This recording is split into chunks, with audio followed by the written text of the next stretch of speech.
time, I would like to introduce to the stage a friend of mine and part of our community connection. It's important to us here at CKVP 99.5 FM to extend beyond the music into our community so that we can all connect, so that we can all live better. This person is absolutely, without hesitation, a shining example of that. Please put your hands together for Meghan Aglaia.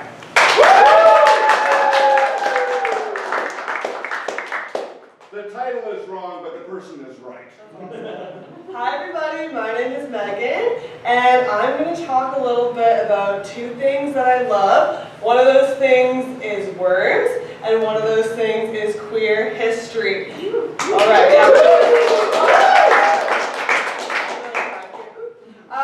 so I am starting a queer history walking tour here in the city. It's going to be happening on Sunday afternoons in April. I have a drag persona, drag king named Morgan Mercury. Yeah!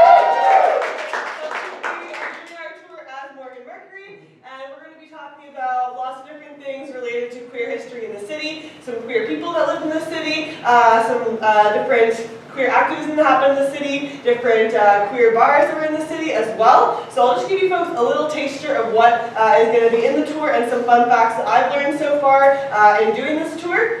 How's it going here? I can You stand. Yeah, perfect, so tall. Alright, so one thing that I found super interesting was that not far from here at Nicholas and Besser, there used to be a bar called the Coral Reef Club, and it was open from 1962 until 2001, and it was known as a very popular spot for a lot of gay folks in the city, including a lot of lesbians in the city as well. And then another fun fact that I learned was about our first female mayor, Charlotte Whitten, who was in a Bostonian marriage, which is the term for a 19th century term for two unmarried women that lived together, that were maybe spinsters or feminists. And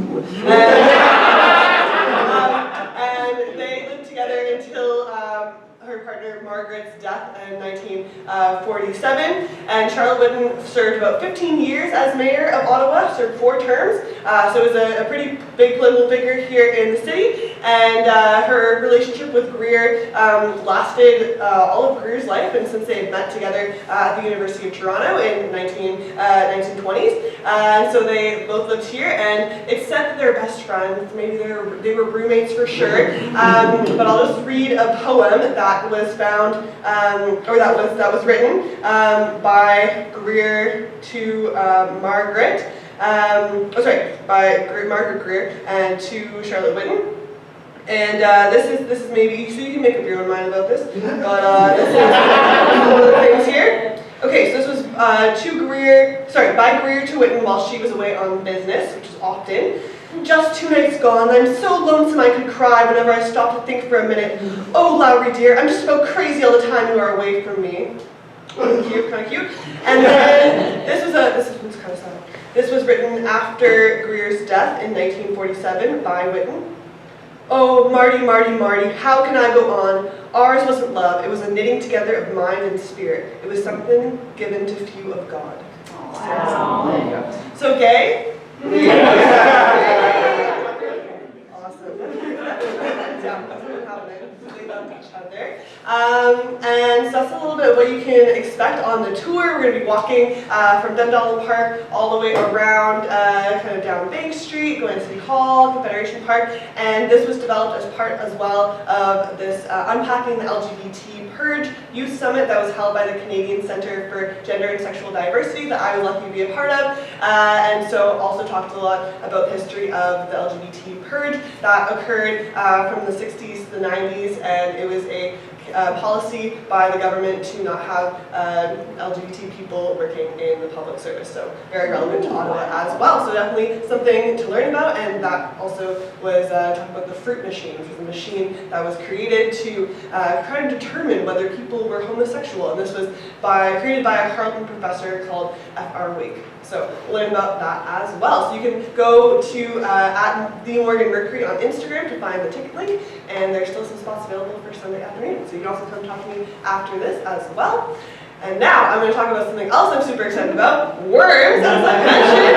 And I work currently as a guide at the Canadian Agriculture and Food Museum, so I get to talk about worms and soil to lots of different kinds of people. So my first fun fact about worms is that they have 5 hearts. Does anyone know this? What? So they have many, many hearts, which is kind of cool. And it's actually a myth that if you cut a worm in half, they will continue to live. They do have their hearts all in the same place, at the top of their bodies there. And I mentioned worms as well, because worms are kind of gay as well. Worms can have both sperm and eggs. So you do need 2 worms to make baby worms, but a worm is technically without a sex. It has both anatomy to be able to procreate, which is pretty interesting as well.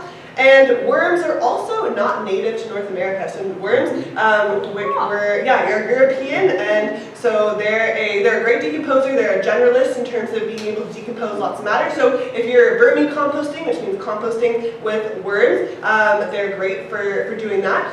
But in terms of species that are really good for composting that are native to North America, those are all a lot more specialist species of different beetles and other things. But you'll see worms everywhere now.